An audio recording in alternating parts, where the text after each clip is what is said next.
Alright, so yan, ligpit lang natin yung higaan dyan. Salpak lang natin sa gilid. Ganyan. So, ito yung dulo ng wire natin. Previously, nakakonect siya sa alligator clip.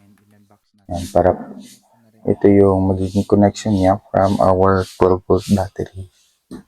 So, para maging easy, plug and play, yung ating setup, ito yung gagawa natin ng video. So, nabili ko siya online. I'll put on the link on the description. Kaya nabala kung bibili kayo or hindi.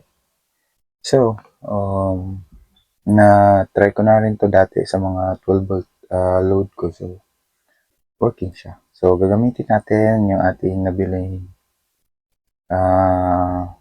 pliers, cutter, crimper, anything. So, yan. Make sure ko lang na magka-link yung dalawa. So, strip ka.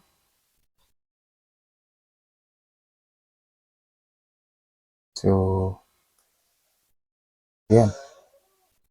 Natin kung may nasasamang wire. Yun, walang wire. Safe yung wire natin pag meron tayong stripper. Kasi dati pag nag-DIY convert ako, gamit ko lang is gunting. So since matulis yung gunting, kailangan natin mag-ingat kasi baka masugatan tayo or masugatan yung wire. Kasi stranded siya na manipis, so pag may isang wire na naputol, sayang, hindi na efficient yung pagdaloy ng kuryente. So, yan. Balatan na natin. Lagyan natin ng shrink cube para kunwari medyo ano naman, presentable yung gawa natin. So, lagyan natin ng blue. Ito yung pinaka-top cover natin para kay blue. There. Black para sa negative. Red para sa positive.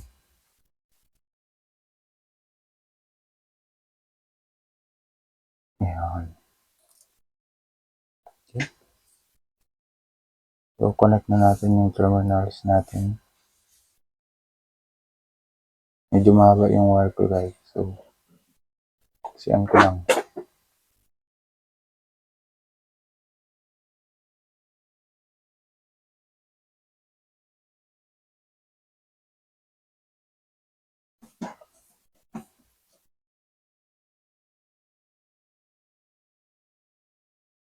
Medyo boring yung part na to kasi ipagdudugtong ko lang yung mga wires. Making sure na may connection or may loop yung system natin. So, pwede nyo i-fast forward kung alam nyo na yung part na to. Which ano, sa pag DIY, basic lang na to, na dapat to guide. Yan. Yan. Yun na.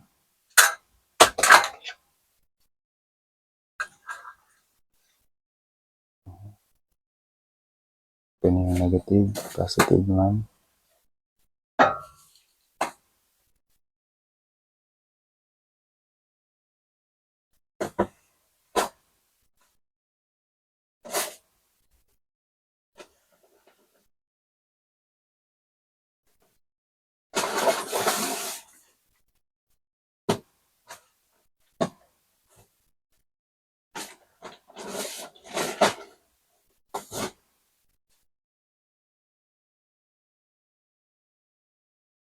Okay.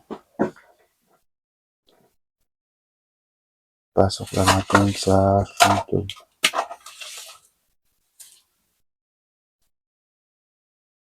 Yan.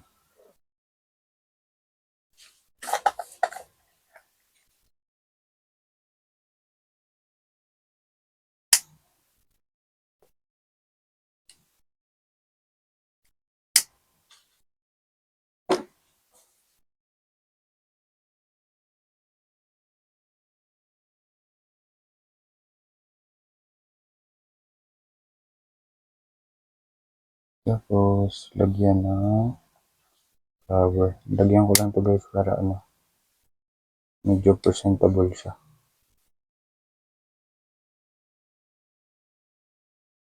Kaya yung tape lang ilagay niya. Kung ano yung available.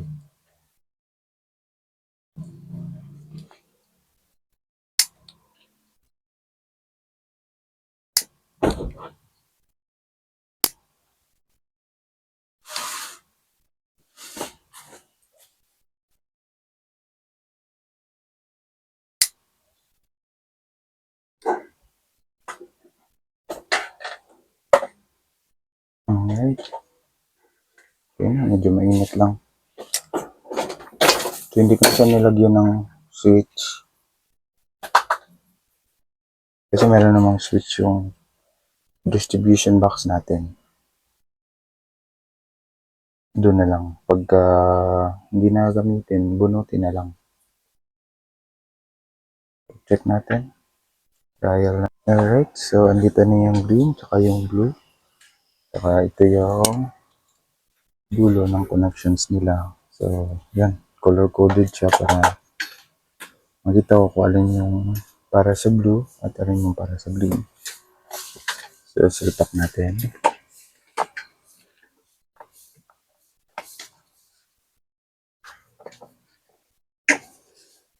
Okay, moment of truth. Okay ba yung connection ng blue? Ito yung blue. Wow! Yung para sa green. Wow! Okay, perfect. That's it. Thank you.